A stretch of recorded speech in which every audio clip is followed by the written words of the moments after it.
सिलचर आसाम से महाराज जी आपके चरणों में शांतिलाल जी नमोस्तु करते हुए पूछ रहे हैं, रह रहकर मन में आता है ये जीवन कौन चलाता है, ये सुख दुख क्यों आते जाते, इनका हमसे क्या नाता है।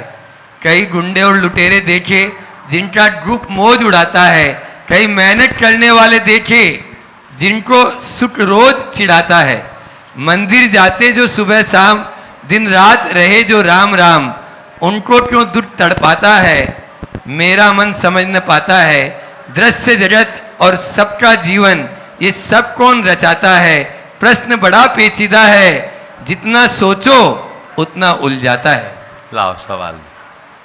काव्यात्मक ढंग से इन्होंने बहुत अच्छा सवाल किया है और इनके सवाल का सार ये है कि ये हमारे जीवन का चक्र कौन चलाता है, सुख दुख क्यों आते हैं।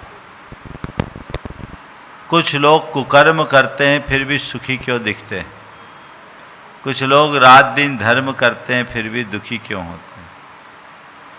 ये संपूर्ण दृश्य जगत को कौन संचालित करता है। तो मैं आप सबको आपके 4 सवाल हैं और चारों सवालों का क्रमशः उत्तर देना चाहूँगा। जीवन कौन चलाता है, जीवन को कोई दूसरा चलाने वाला नहीं है। हमारा जीवन चक्र स्वभाव से संचालित है। हर जीव अपने अपने परिणति के अनुसार परिणमन करता है। जीव ही नहीं, सारा संसार परिणमनशील है। उसमें प्रतिपल उत्पत्ति, विनाश और स्थिरता की प्रक्रिया होती है। उसी क्रम से ये चक्र चलता है। उस चक्र में हमारा जीवन चक्र है जो अनादि से प्रवाहमान है।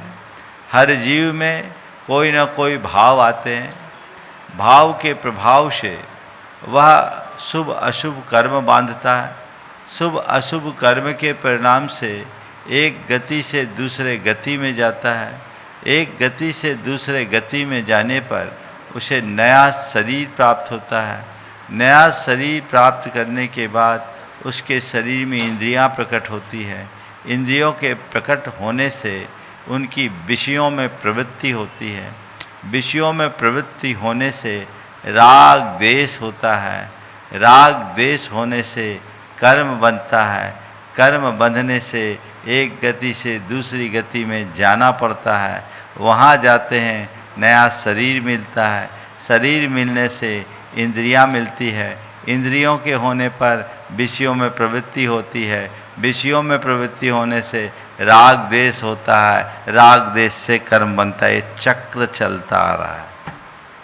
ये स्वसंचालित चक्र है। ये चक्र तब तक चलता रहेगा जब तक हम ऐसा ही करते रहेंगे। जब हम अपने आत्मज्ञान के बल पर स्वयं को राग द्वेष से मुक्त करेंगे, तब कहीं जाकर हम इस चक्र का भेदन कर पाएंगे। और जब चक्र का भेदन होगा तभी हम अपने जीवन में कुछ बेहतर कर पाएंगे। सवाल जो है कि कई लोग पाप करते, सुख दुख का आधार क्या है। हमारे सुख दुख का आधार हमारे द्वारा उपार्जित शुभ अशुभ कर्म है। शुभ कर्म से अनुकूल संयोग मिलते हैं, अशुभ कर्म से प्रतिकूल संयोग मिलते हैं। हर जीव के अपने पूर्व संचित शुभाशुभ कर्म होते हैं, उसी के अनुरूप उनका जीवन चक्र चलता है। इस विषय में यह सवाल आता है, कई लोग कुकर्मी होते हैं फिर भी बड़े सुखी दिखते हैं और कई लोग धर्मी होते हैं फिर भी बड़े कष्ट में दिखते हैं। फिर यहाँ कर्म सिद्धांत कैसे लागू होगा। मैं पुनः कहूँगा, धर्मी होने का मतलब संपन्न होना नहीं है और कुकर्मी होने का मतलब वो विपन्न हो, ये जरूरी नहीं। मैं कहूँगा, धर्मी संपन्न हो या ना हो प्रसन्न जरूर रहता है और कुकर्मी कदाचित संपन्न हो जाए पर प्रसन्न नहीं रह सकता, वो खिन्न रहता है। धर्म का प्रत्यक्ष लाभ अपने चित्त का प्रसाद है, प्रसन्नता है। और अधर्म का प्रत्यक्ष परिणाम मन का संताप है। जो पाप करते हैं उनके मन में संताप आता है और जो धर्म करते हैं उनका जीवन सदा प्रसन्न रहता है। फिर भी आज यदि किसी व्यक्ति के जीवन में अनुकूलताएं दिख भी रही है तो कहीं न कहीं उनके पूर्व के पुण्यों का परिणाम है जो धर्म से संचित होता है। किसी के जीवन में पाप आ रहा है तो यह भी पूर्व के कृत्यों का ही प्रतिबिंब समझना चाहिए।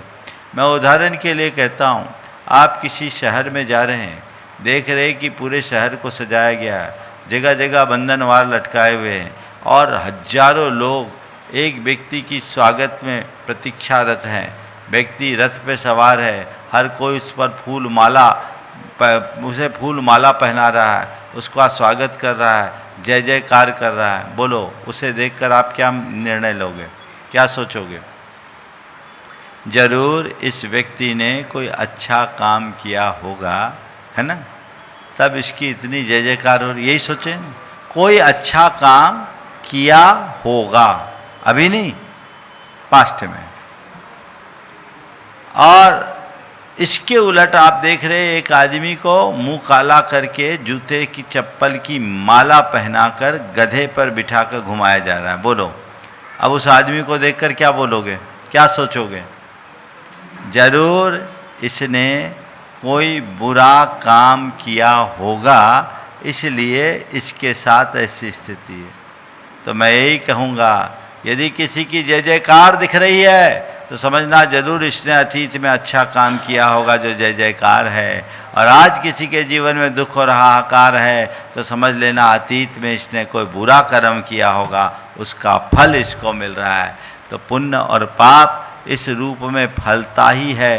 कई बार हमारे वर्तमान के पुरुषार्थ पर अतीत का प्रारब्ध हावी हो जाता है। तो हम जो भी करते हैं वो हमारे अपने कर्मों का फल है। हमें उसके प्रति जागरूक होकर के अपने जीवन को आगे बढ़ाने का प्रयास करना चाहिए।